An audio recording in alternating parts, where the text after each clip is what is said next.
Hello, everyone. Welcome. We're going to be talking about dreams today and doing some live dream interpretation. Specifically, the focus for today is on nightmares, since in the Artemisians membership, we just did a whole month dedicated to both nightmares and how they overlap with themes of the Negredo stage of alchemy.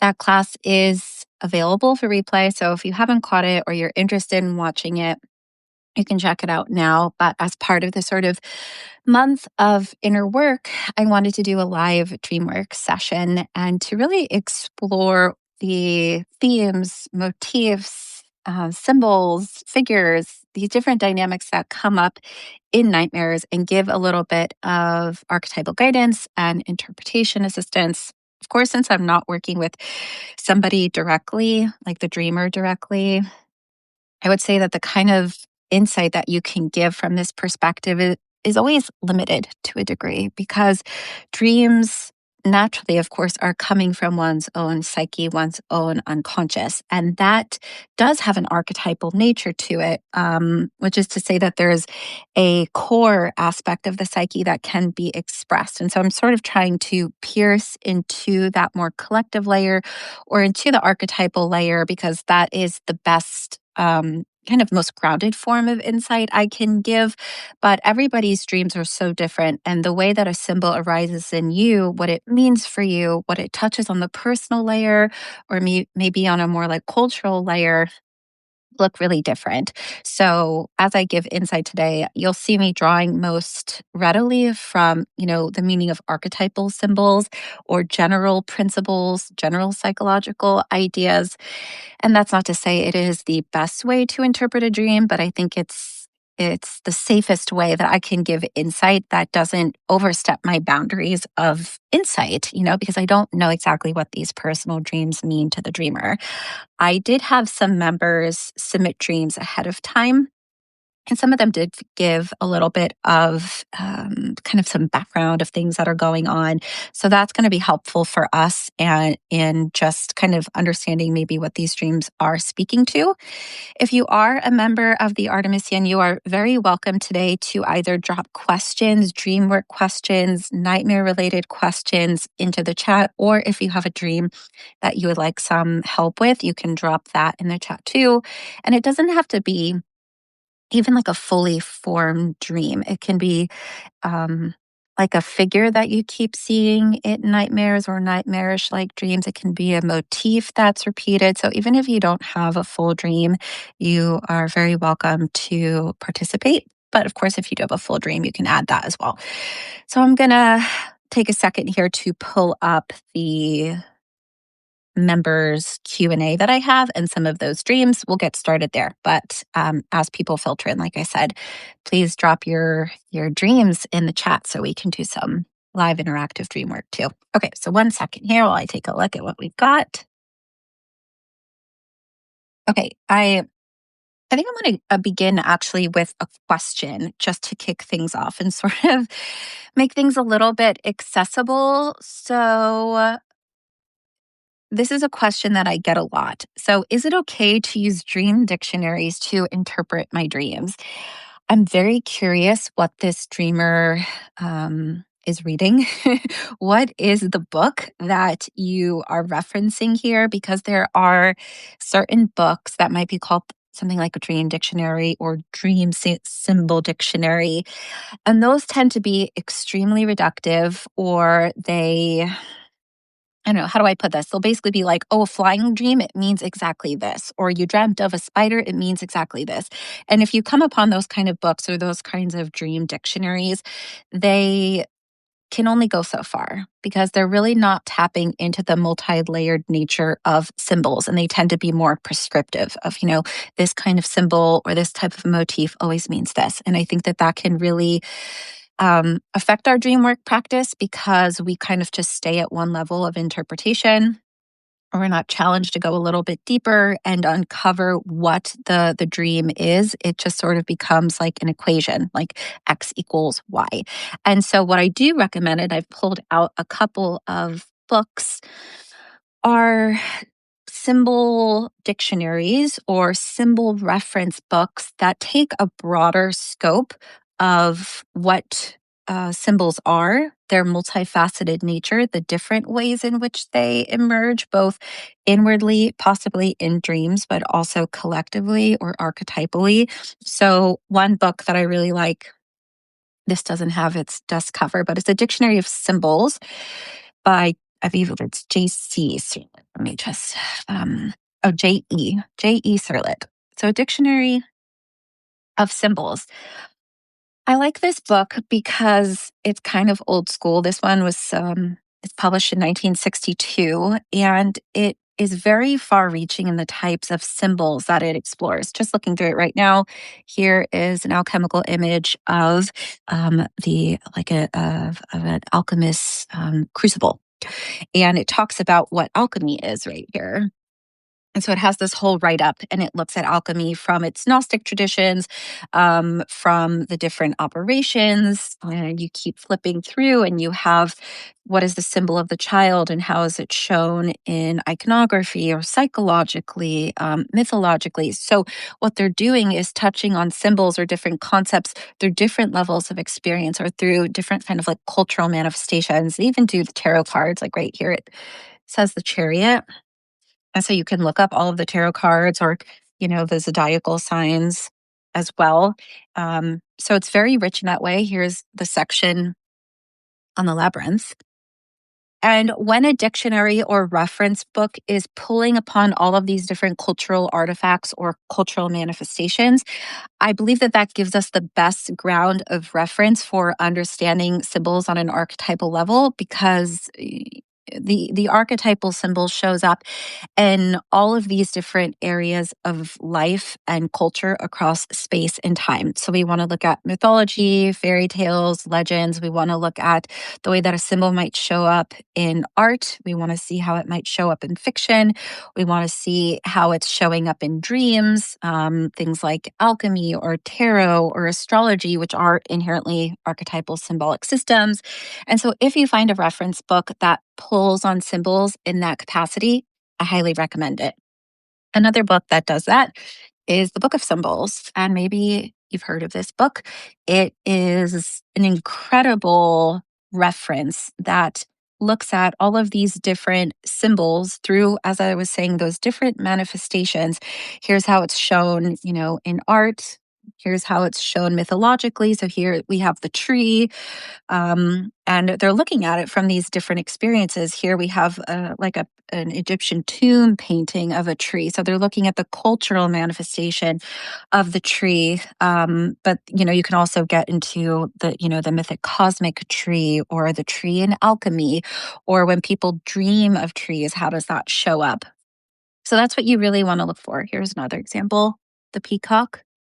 So rather than just saying, peacock is, I don't know, a symbol of incredible magnificence and variance and like mating rituals, like who knows it, we want to see that the book is referencing all of these different dynamics, looking at it culturally, historically, fictionally, through art, through archetypal systems. So that's really my best recommendation if you want to use a book to help you with your dream work. Don't pick one that just tells you a dream symbol means exactly this. You want to look at that broad level of archetypal exploration. In the reference library of the Artemisian, I do have a bunch of book recommendations for both symbolic studies and also dream work. So that would be a great place to check out like my full list of recommendations. Okay. So if you're can I show the books again? Yes. And there's going to be a recording of this that's going to come out too. The first one is A Dictionary of Symbols by J.E. Sirlett. And this is an older book, published, at least this version of mine was published in 1962. That might have been the original publication date. The next is The Book of Symbols by Aris. Here is the edge there, published under Taschen as well.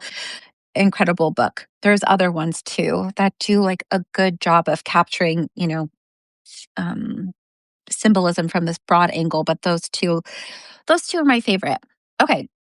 So, if you're just joining, welcome. We're doing live dream work. I was just answering a dream work question. If you are a member and you have a dream or a part of a dream, specifically one that relates to nightmares or intense dreams or stressful dreams, that's our focus for today, in alignment with our monthly theme of Nightmares Integrado in the membership. So, I have a couple of dreams that have been submitted ahead of time. And if you're tuning in live, please drop your dream in the chat. Okay, I'm just going to check here if anyone else has commented. Nope. Okay. Okay, so I have a couple of dreams that were sent ahead of time from our members. The first one says, and this is like a really short explanation of their dream. I have a recurring dream that I come out of somewhere and I can't find my car, very emphatically, they say, which doesn't maybe sound like a nightmare, but these dreams tend to be incredibly stressful.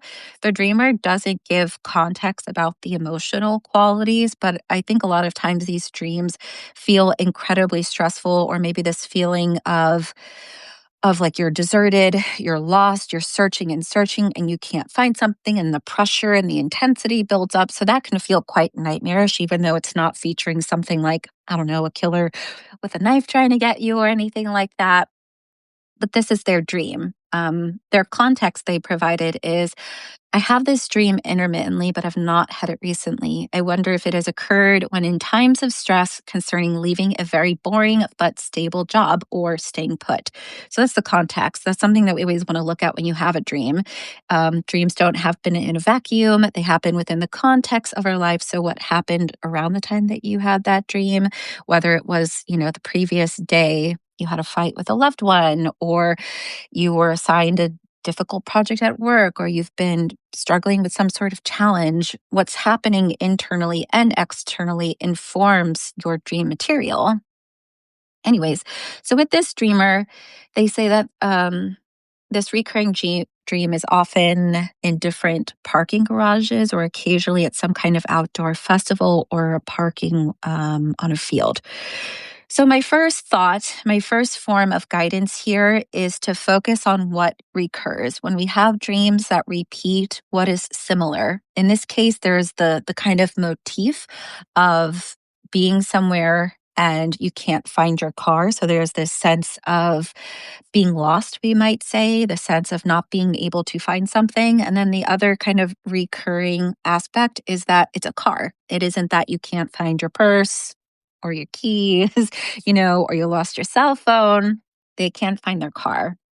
The car, and this is kind of drawing from a really broadly archetypal, but also sort of traditional Jungian interpretation, we tend to view the car as a symbol of volition, as a symbol of will, as a vehicle of movement in our life. Because, of course, we utilize our car as a form of powerful transportation. You have a desire, you need to get somewhere, you get in the car, and boom, you go. And so the symbol of the car is like this modern form of, I would say, like the horse or the carriage, that which moves us forward with intentionality, with focus, with intensity. And when we can't find our car in our dream, which is actually a very, very typical dream theme to happen for many people, there's often this dynamic happening inwardly where we are disconnected from our sense of power, where we are disconnected from our sense of forward movement in life, when we're struggling of kind of how to get a grip on that and how to move forward. So it's interesting because this dream is happening when the individual is feeling stress about leaving a boring but stable job. So should they stay put or should they go? And that ability to make a decision, to have conviction, to maybe sort of say grab the driver's wheel of life and to say, this is where I'm going. That to me relates very directly to the symbol of the car. So it's not surprising that their dream shows that they can't find the car. They've lost the seat of autonomy in their life, or they're so kind of like caught in the, should I do this or should I not? It's stable, it pays well. Should I try to do something different? When we have that kind of tension in life, the unconscious is showing us that experience in a symbolic form. So in this case, they can't find their car. And the fact that this dream has been recurring I would assume it means that the individual hasn't made a decision yet, that they're still kind of caught in this situation of, should I stay or should I go? And it's kind of, what is the task then that this dream is presenting? Or perhaps if it's nightmarish in quality, in that not finding your car feels extremely stressful or overwhelming or fear inducing in the dream, we can say that in the inner life of the dreamer, there is an increasing intensity and a need for them to address that which is going on in their life or this kind of work situation. Otherwise, the symptoms might increase or the dream images might increase. It might be that you can't find your car and now you're in some sort of, I don't know, like disaster situation, and the intensity of it, the need for it raises higher and higher. And the same can be said of maybe more like practical grounded symptoms too. Maybe the person will feel more and more disconnected from life, maybe more and more apathetic. And oftentimes, dreams show us that inner dynamic before it rises further into symptoms or before it gets worse. And so, the call here, I would say from the dream, is that the need to find autonomy, volition, in a sense of like purpose driven action is incredibly important because when our dreams recur, they're often speaking to some sort of thread, some sort of inner work dynamic, some sort of unresolved aspect that needs our attention. So that's what they really want to pay attention to, right? How do they find some sort of resolution in this situation? Whether they find peace being at this job that's maybe a little bit boring but stable, or they kind of um, I don't know, throw caution to the wind and say, I am going to explore something new. I am going to look for a new job that feels more aligned with, say, my creativity, my passion, my desires. Maybe that feels scary. And I think nightmares can come up like that sometimes because the things that we're considering in life are kind of they're pushing our boundaries. They're pushing us to that edge. And we are being tasked to meet that edge and to evolve in some way, right? And nightmares really do come up at those crucial kind of flux points in life when we're on the kind of threshold of major change and the kind of change that really shakes up the typical ways of life or the typical ways of relating. And so dreams might get more intense, more stressful, and that might feel scary, but oftentimes it's because, we're in the field of change. And hopefully that can be seen as something exciting when the context is switched in that way. Okay. So that was our first dream.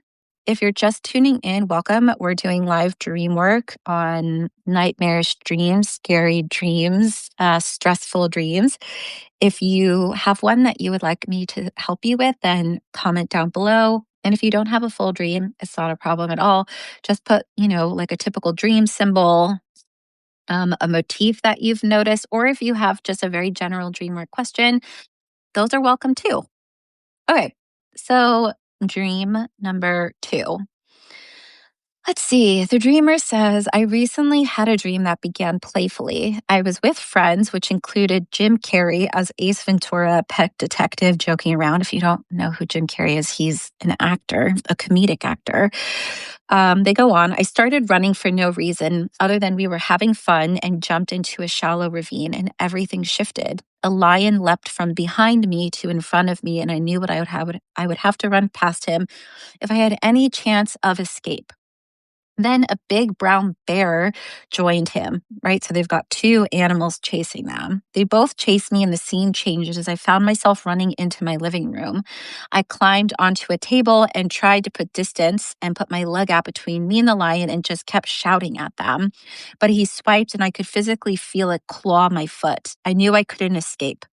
My mother appeared um, through a door with her arms full of toys, with an attitude of distracting the animals like it was totally normal.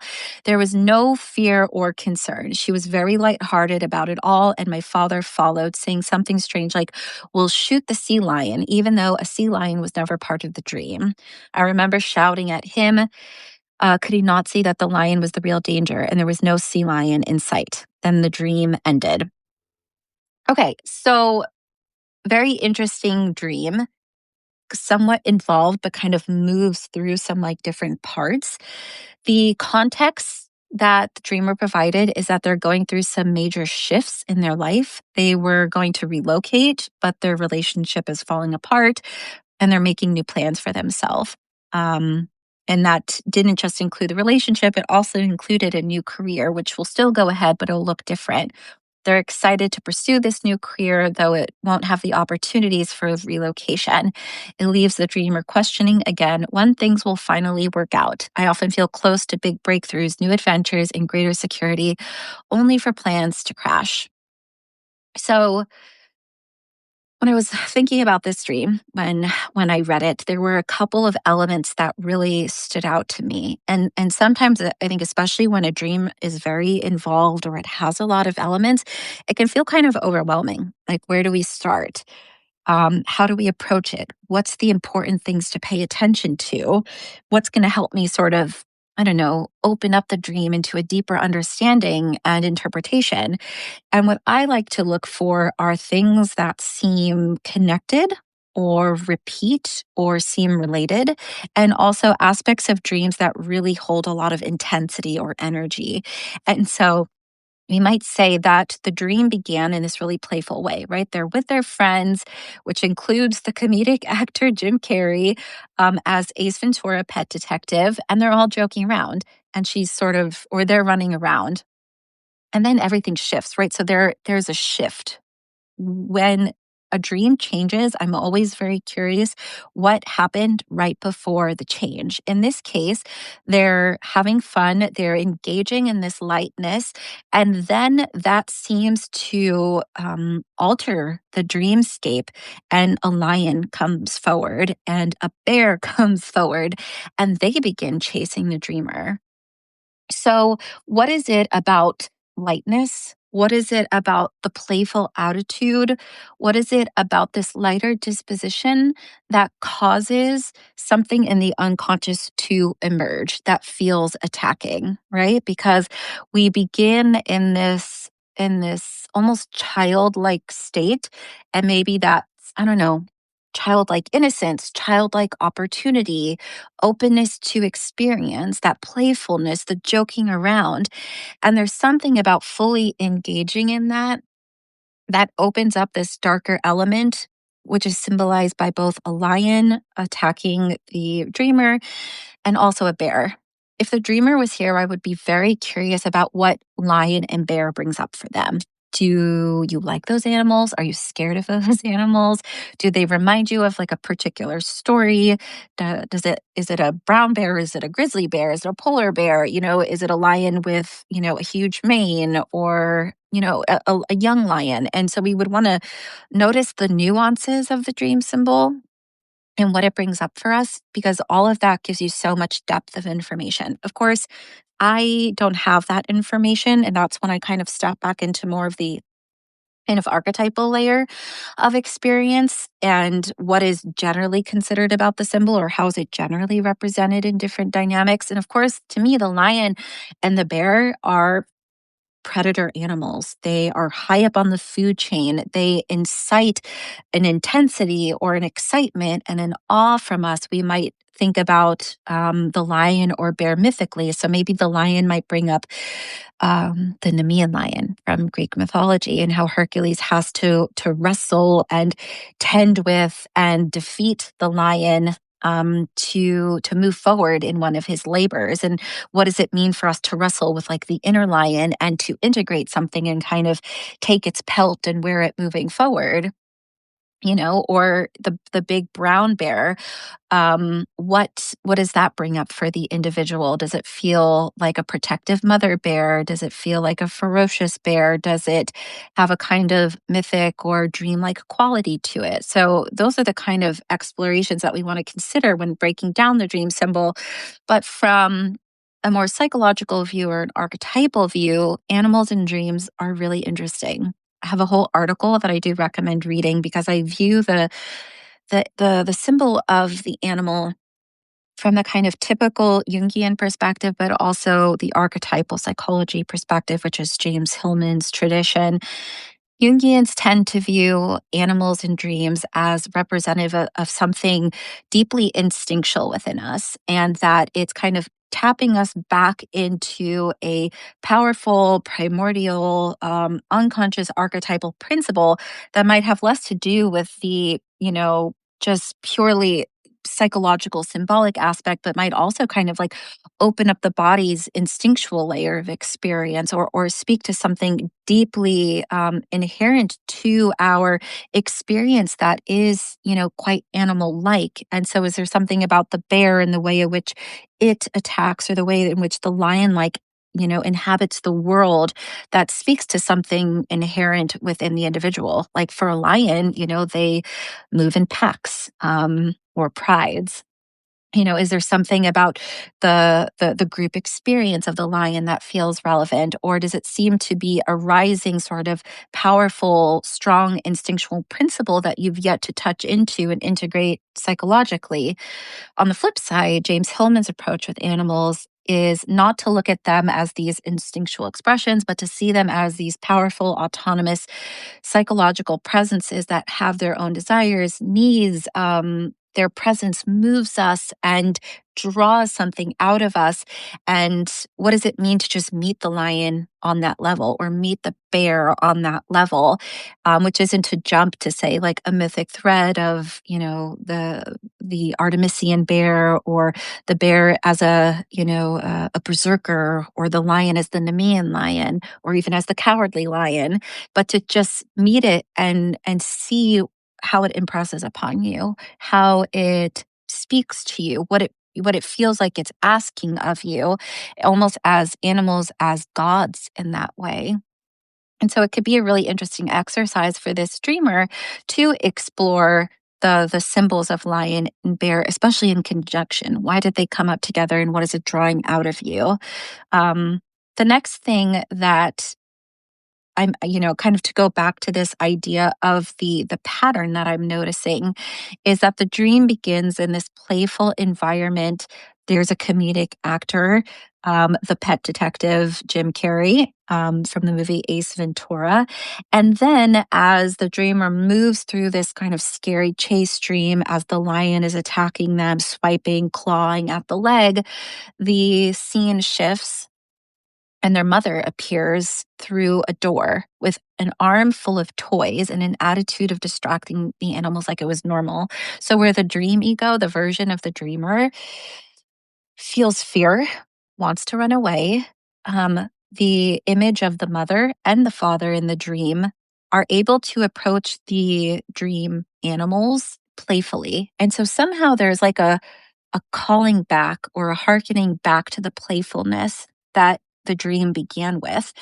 And it's interesting to me, because I think that if the dreamer can unlock what lion represents and what bear represents, which might be something in the psyche that feels threatening and overwhelming, oftentimes when things chase us in dreams, or make us feel like we have to run away, there's something that's trying to meet us. But from the conscious perspective, we fear it. We don't have the resources, we don't have the capability, and yet it wants to come to you. And so we need to meet it. And to me, there seems to be an antidote to that fear, which is playfulness.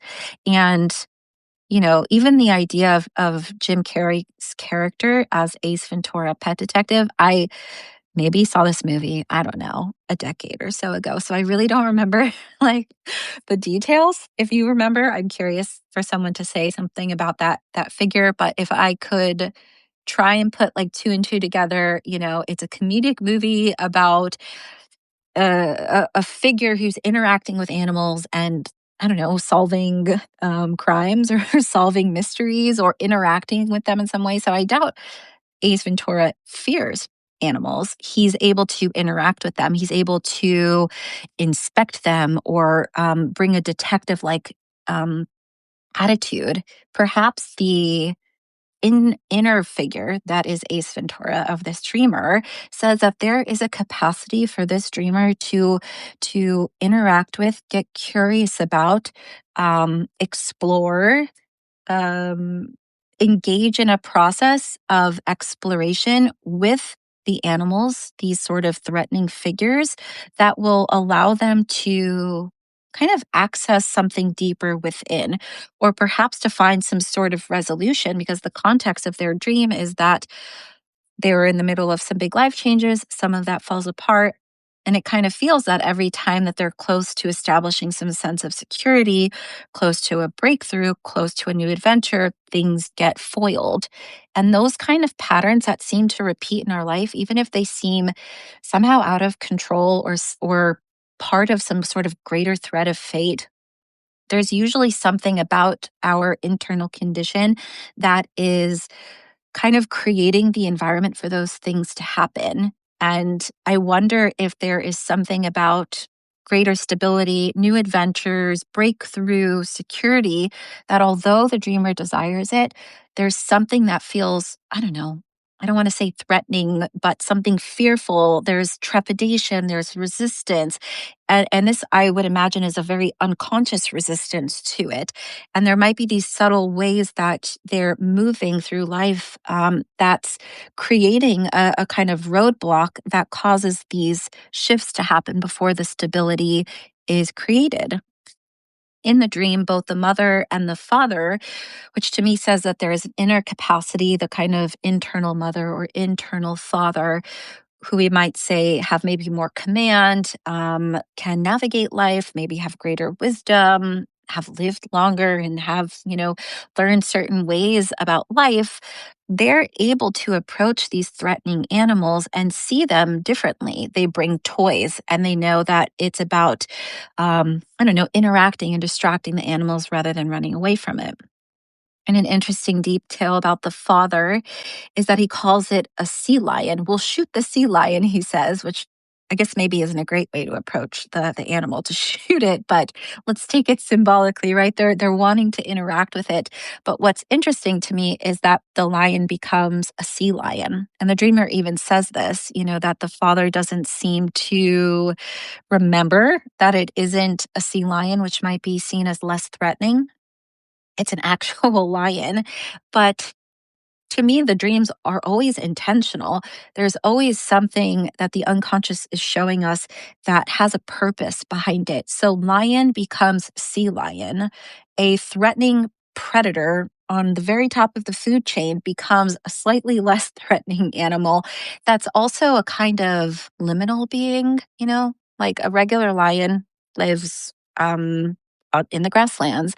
It doesn't swim in the ocean. A sea lion is kind of a being of both the ground and the water.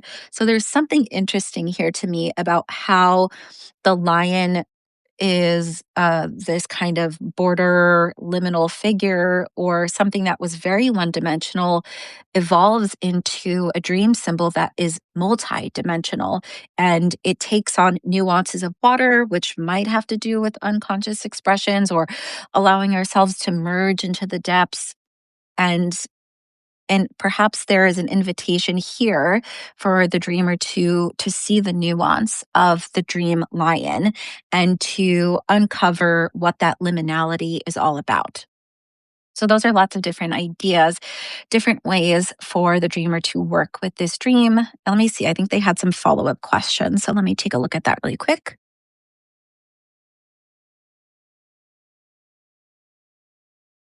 Okay. So they say that they go through phases with dreams. Right now, dreams feel incredibly real, so vivid that they can physically feel the pain. Like in the dream, they could feel the lion's claws. They're feeling the sensations in the dream, and then they wake up feeling like their body was actually in it. I'd love to know more about why dreams sometimes become more intense and more embodied. The dream world and the experiencing of the dream world, and this can go too for like the experiences of the unconscious and the its manifestations, are constantly ebbing and flowing. Or we might say that our awareness of that which is happening underneath the surface, because we can think about the unconscious as this constant tide that is always moving below us, always underneath us.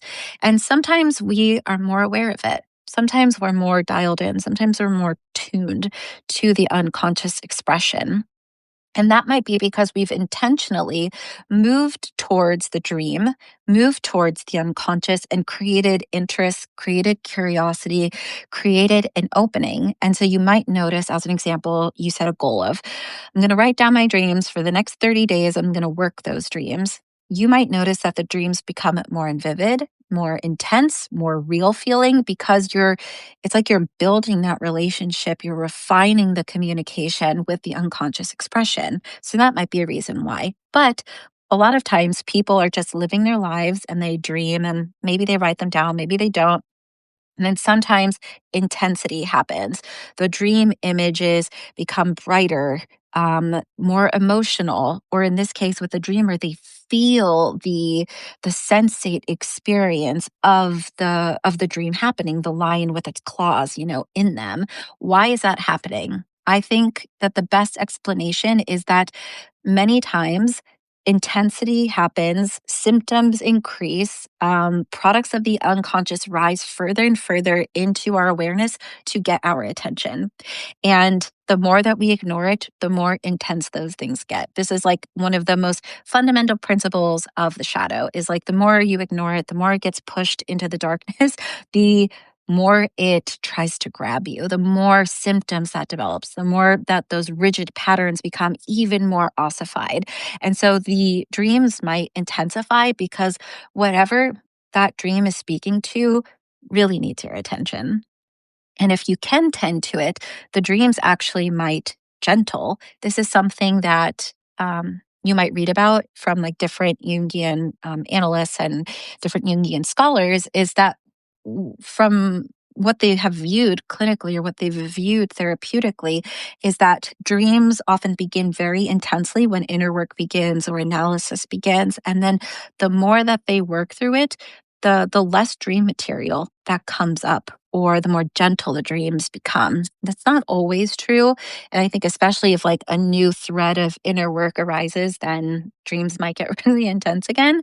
But it's very typical to have intensity of dreams happen as that inner material rises or as psyche tries to get your attention even more. So this sounds like a moment in time for the dreamer that is important to tend to and important to pay attention to. And those dreams, their vividness, that felt sense experience speaks to that need. Okay, so that's that dream. If you're just tuning in, welcome. We're talking about nightmares. I'm answering dreamer questions. Have about another 15 minutes left for our live. So if you have a dream and you want some insight, now is your time to drop your dream. Or if you have a dream or question, I'm going to take a look and pull up this next dream and we'll jump into it. Okay. So this next dream, it's a little bit long, so I'll read it in parts. Despite having experienced shadow people and waking up on the edge of sleep to strange things and tricks of the light, I haven't had what I would term a nightmare for at least a few years that I can remember. Just going to pause there because people might be very confused. What are they talking about with shadow people, tricks of the light on the edges of sleep? When we sleep, we're in this kind of very dampened unconscious state, or that's to say that our consciousness, the ego perspective, is dimmed, and we're moving into a experience of the psyche where the unconscious can rise deeper into awareness. Obviously, it's not fully unconscious because we wake up and we have a recall, we have memory of the dreams, but the in between states of falling asleep, which is hypnagogic states, and waking up from sleep, which is hypnopompic states, can also produce dream material, dreamlike experiences. This is, the area of experience where sleep paralysis happens. And even in those experiences, you can see like really strange, weird things. So the unconscious awakens. The experience of the unconscious floods into the conscious perspective, even though we haven't fallen asleep. So when you're on the edges of sleep, when you're on the threshold of falling or waking up, you might have dream-like experiences. Anyways, back to the dream.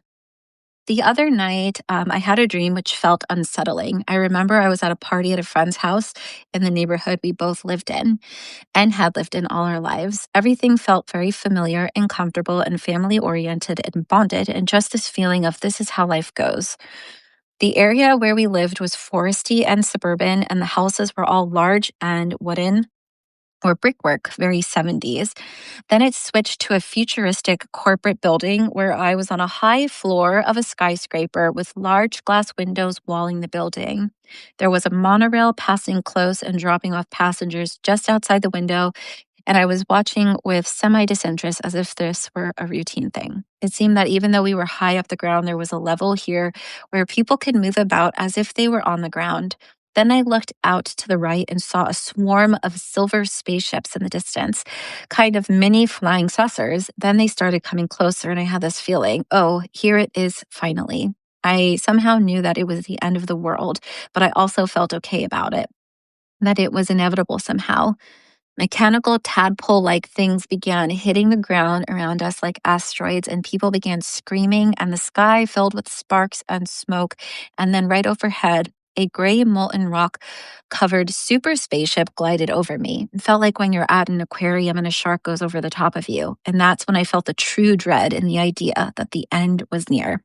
So, an apocalyptic dream, one that moves from nature, community, something very grounded in the forest, to a futuristic, technological, in the sky apocalypse or something apocalyptic, featuring kind of like spaceships, which is a really interesting detail. So, context before we get into it. The dreamer said, I remember waking up in the middle of the night after the nightmare. And then when I woke up in the morning, my partner turned to me and asked how I slept, and then asked if I had any strange dreams. So they told them the dream. He then said he strangely had a very similar dream. He rarely remembers his dreams, except instead of silver metallic tadpole like falling from the sky, they were fiery natural rocks, not gray or machine like at all. In terms of what's going on in life, I felt very much like I'm going through a period of big change and having to say goodbye to a lot of my old life and my old self. And I also feel that the wider world is having a similar experience along with my inner self. So I'm moving through the macro and micro changes together. A few weeks after the nightmare, my dog passed away in his elder years, and it seemed to mark yet another gate that I had to go through, both grief and saying goodbye to that part of my life that he was such a big part of. It's interesting to feel that in life, one is on the edge or going through or in the process of something monumental, a really big shift. When that happens, the dreams very naturally show that too. But, rather than, a practical, literal depiction of, say, your dog being sick or a very particular change, it shows it through symbol, and it shows the intensity of emotion or the feeling of the flux through the symbolism. And it's really typical of nightmares to have these kind of end of world apocalyptic dreams because there's something ending within the psyche as well as the outer world. Um, what I find really interesting about this dream is that there's a lot of I don't even want to say it's ambivalence from the dreamer. There's acceptance. There's a feeling of, oh, it's here. And what I see typically in like apocalyptic nightmare dreams is that people freak out. They fear the end, the thing that's bringing the apocalypse or the end of the world, whether that's something like a flood or in this case, an alien invasion. It usually incites fear and worry and this sense of doom. But the emotional quality of this dream is very, very different. And and I think that's really important for us to pay attention to. It's another marker in like my list of Dreamwork steps is what is the emotional tone of the dream? How do certain dream environments or dream figures affect you? What emotions do they bring up? Because if it incited fear and worry and that sense of doom, that speaks to something very particular within the psyche, where instead, with this dreamer, there's a feeling of acceptance. There's a recognition that the end is near. And I must wonder, or at least make this assumption that as this dreamer is going through these big changes in their life and saying goodbye to a lot of old aspects of self, that there's a feeling of, I don't know, acceptance, maybe inevitability, maybe the kind of natural turning or withering of life. And if that is true, then the dream is reflecting that. If for some reason the dreamer does not feel that way consciously because they don't tell us in their submission, what I might assume is that the unconscious is showing that even if consciously you don't feel the acceptance or you don't understand yet the natural turning of life that's led to these changes, there's a readiness in the psyche for that to happen. And that's a really interesting part of dreams, is that they often show us what's in development of the psyche or what's rising into the higher levels of awareness before we become conscious of it. And that's why tracking your dreams and kind of understanding how they apply to certain areas of life can be so powerful as inner work tools or inner work resources or ways that you can further develop, is that it can point to things that you don't realize about yourself. And that can be strengths, opportunities, aspects of your dreams and desires. It can even offer you solutions that you hadn't figured out yet. So I would be very curious about how the dreamer feels about these both personal and collective changes. And is there a sense of understanding, acceptance, readiness? Because if so, the dream really does reflect that. There's some other nuances that I think are really interesting. There's kind of this interplay between the beginning opening of the dream being um, a forested communal neighborhood area. It's kind of old school feeling. It's wooden, it's brickwork houses. It feels like the 1970s. We might say that that feels a little bit more grounded. I don't know if it's maybe even representative of where this dreamer grew up or where they have family, things like that. So you're going from something that might feel like origin, something that might feel like this is part of my life and where I've been, to the future. The future as technology, the future as giant skyscrapers, the future as, interesting forms of transportation. And if the dreamer is in the midst of some really big life changes, perhaps the future and where things are going are being imaged in the dream as this futuristic technological environment that they step into in the second half of the dream. And I don't think that means necessarily that the dreamer is going to be involved with technology or futurism or things like that. It's a symbol really of advancement. It's a symbol of shift and change. There's also, to me, I don't know, something that kind of strikes me as like very elemental, of like from the ground, from the forest, from the homey neighborhood into the sky. So what is it about movement from the ground to, the heavens, or from a grounded position to, yes, maybe something that might feel like the loss of ground, but at the same time gives you new perspective. Sometimes, like the movement upwards, that feeling of ascent in dreams can be exhilarating and exciting. Dreams of flying, things like that. It can also feel really scary. Like, I no longer have ground beneath me, but this individual is kind of up in a skyscraper. And so they've got a bit of footing, they've got a bit of ground in this new area. And I'm curious kind of what's growing from this new vantage point in life as things shift, as the old ground of life falls away. You're rising higher into a new place. And what do you view? At the same time, when this individual is high off the ground, suddenly swarms of silver spaceships arrive. So what's the deal with this? What is the symbol of spaceships and UFOs and aliens?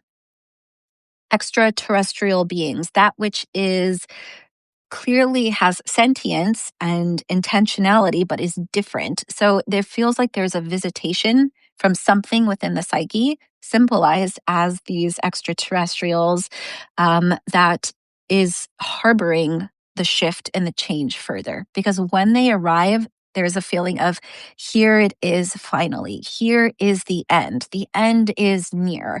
And this emergence of this symbol is bringing forth that major shift in the dream. And it makes me very curious about kind of like what's happening within the dreamer's life, both internally and externally, that's rising, something that's maybe trying to get your attention, something that feels like an evolution forward. That's I don't know, that's part of that vehicle of change. And it might feel kind of foreign in nature, whether it's even something that's connected to like a creative desire or a shift towards something that you've been wanting. At the same time, it still feels different than different from the world you've been living in, right? I hope that makes sense because these kind of aliens, they are beings of a different land, they're beings of a different world, and they're infiltrating the current world, bringing about the finality, bringing about the end. Um, the interesting detail about these mechanical tadpole like beings flying, I think, from the spaceships. What's the deal with that? I thought I wonder why a tadpole. That was like my first thought. Like what's going on with a tadpole? Which to me, a tadpole is like a baby frog. It's like one of the first evolutions of this being before it morphs and evolves into its final stage. It's a tadpole, and it's got a little tail, but it also kind of has like little, I don't know, arms or legs. Um, and so it feels like a liminal being. A tadpole is a liminal being. It swims through the water, it's navigating life, but it's yet to fully form into its mature stage. And so perhaps this shift that the dreamer is going through, they're in early stages of evolution, like the tadpole. And the tadpole is mechanical. It's not, like a normal frog like water animal, very natural. There continues to be this thread through this dream of that which is technological, that which is mechanical, something that feels almost like manufactured. And I don't know if that thematically feels strange or of interest to the dreamer, but when I think about mechanical, at least just in the most broad sense, there's something human made. There's something man made about machines, about mechanical tools.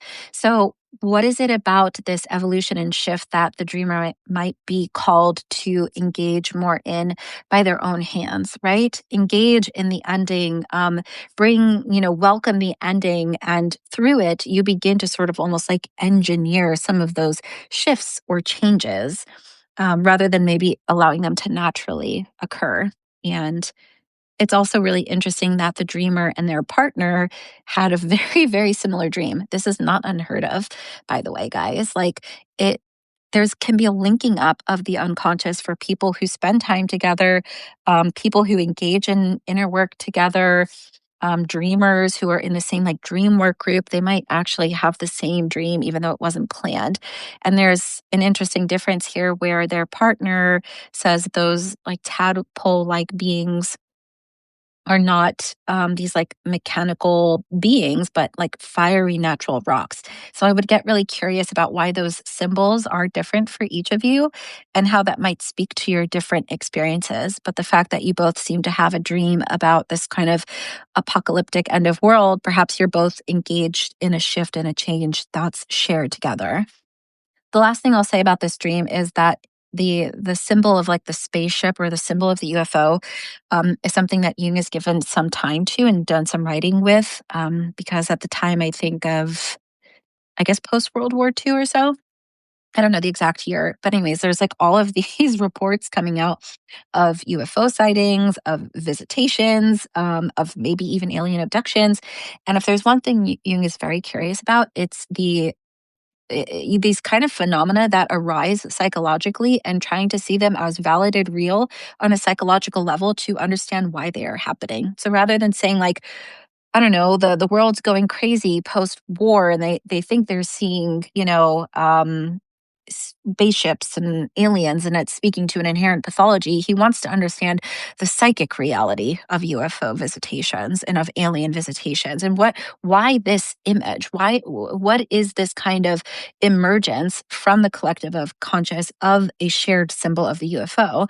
And, a UFO is generally this like circular ship, so he related that to a kind of symbol of totality, of the symbol of the self as a symbol of the mandala, which both, I think, creates, on the one hand, stability and structure during times of instability. So we might start having dreams of being, in an enclosed garden or of something that has like a fourfold nature to it. So some sort of quaternity symbol, or it might also be a circle, a mandala, something like a ring, something enclosed. And that brings, as I was saying, ground stability in times of flux or change, which this dreamer is going through, but also is usually the marker of the presence of the archetype of the self, which is that the ground of wholeness, that which drives individuation, that which produces the numinous God images within. So perhaps this invasion of UFOs for this dreamer speaks to a sense of stability rising in the change that they're going through, but also that change is being driven by a higher principle of the self that's really tied to this thread of individuation and evolution. All right, very interesting dream. I'm just going to check the Q&A section that I had. If anyone joining has any last questions, please drop them because I'm going to close out shortly. So let me just take a look here. Um, let's see. How do I know when a nightmare is symbolic rather than predictive? This could be a question that's just completely rephrased to how do I know if my dream is symbolic rather than predictive? I think it can be very tempting to view our dreams, and not even just dreams, but anytime we engage in symbolic systems, so doing something like divination, it's like, oh God, is this card, is this tarot card or is this rune telling me the future? Or is it providing a symbol of my current experience that's helping me expand and go deeper and see it from a new perspective? I think that it is always the safest and most grounded first step is to see those experiences, those images, those dreams as symbolic representations of dynamics happening either inwardly or outwardly. But we have to hold attention here because dreams can be prophetic. Dreams can be predictive. There is something within the psyche that Jung calls absolute knowledge, which is to say that somewhere our personal psyche, the depths of the unconscious transcends the individual and taps into something that is beyond us, transpersonal. And it has then the capacity to either tap into things that are going on in other people's lives, to have this kind of imaging of what's coming together in our life. So we might dream of something that then happens in our own life. And this might even be on a very collective scale. Jung had some very famous visions, sort of predated, I believe it was World War I, of like seeing kind of like Europe like covered in blood, things like that. So your dreams may speak to something prophetic. I do have a class in the workshop archive about prophetic dreams. So I really recommend that class if you have an interest in this, because it really gives the most grounded base of how to both hold the reality of prophetic dreams and to also gentle this kind of instinct that we might have that wants to say, oh, here it is, here's the dream as fortune or the dream as prediction.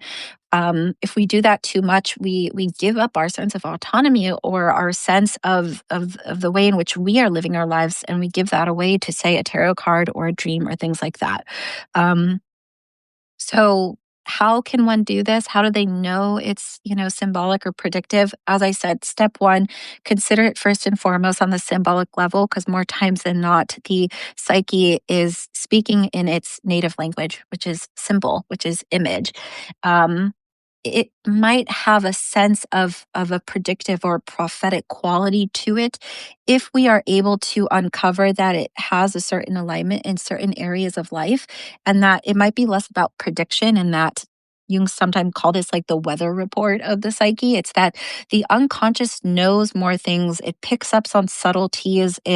It's it's kind of tapped into things that we might not be on the conscious level. And because of that, it can show us images or dreams or visions of things that are coming together internally or externally that we aren't aware of yet. And in that way, it's less of a prediction or less of a prophecy and more of this was already building up and was already going to happen. It's just coming together within the psyche where sometimes individuals have dreams of like I don't know. I think there's been really crazy dreams of people who like dreamt of like an accident, like a plane crashing, and then it happens. It's like there's no way you saw that coming. This is just in a moment of like clear kind of absolute knowledge coming in through the psyche, and you got that dream 2 days before the incident happened. So things like that is there's no way for us to fully understand the mystery of that. But a lot of times the unconscious is putting things together, aware of aspects that that we aren't aware of on the conscious level. And because of that, we can kind of get this greater insight into our life or the dynamics that we're involved with outwardly by paying attention to our dreams. And in that way, you almost have like the prophetic eyes. But to me, it's the through the ground of the unconscious and its power and its autonomy and its sense of this kind of unrestricted vision that it has. So I hope that that's a helpful answer. Okay, one last question that I have here is how do I work with dreams that include violent, disturbing, or grotesque imagery? I know that dreams like this can feel extremely overwhelming because the kind of emotion that they bring up, both within the dream and also when we wake up, makes us like recoil, makes us not want to go anywhere close to that dream. It usually is like, I want to forget that. I don't want to think about that. It's intense. It's overwhelming. It freaks me out. I think that's where this month's theme of nightmares in Negredo is especially powerful because in alchemy, the first stage of transformation is the darkening. It's where the material is destroyed, it's where it's killed, it's where it's burned, it's dissolved in acid. All of these really intense images were produced to represent this in alchemy as material being killed, being butchered, violence, attacking. And we see these same kind of images inwardly in our dreams. And what I think is helpful about that is that can we see these grotesque, violent, disturbing dreams as speaking to a thread of transformation that's moving through us? Because on that archetypal layer of experience, alchemy tells us that transformation begins in darkening. It begins in the destruction of something that was. It's the old form is rotting away, and that does produce symptoms of intensity or depression or overwhelm. It might produce these images of things that are disturbing or grotesque, but rather than turn away, the alchemists they lean into it because leaning into that process of destruction creates the fertile ground for transformation. And that was like my idea really for this month's inner work is these dreams are the seeds of transformation and their intensity speaks to the evolution that's happening within. And I think that can help us reframe these dreams as something with purpose and meaning and can help kind of gentle the intensity of that emotion so that we can work with the material and really move forward with our inner work, with our individuation, all that good stuff. Okay, that's the end. Thank you guys. Those were all the dreams submitted and questions. Appreciate you all tuning in. A recording of this will be up shortly. And stick around because I'm going to be doing another live next month, a special reading where it's going to be blending tarot and oracle cards. So it's going to be really fun. Okay. Thanks, everyone. See you later. Bye.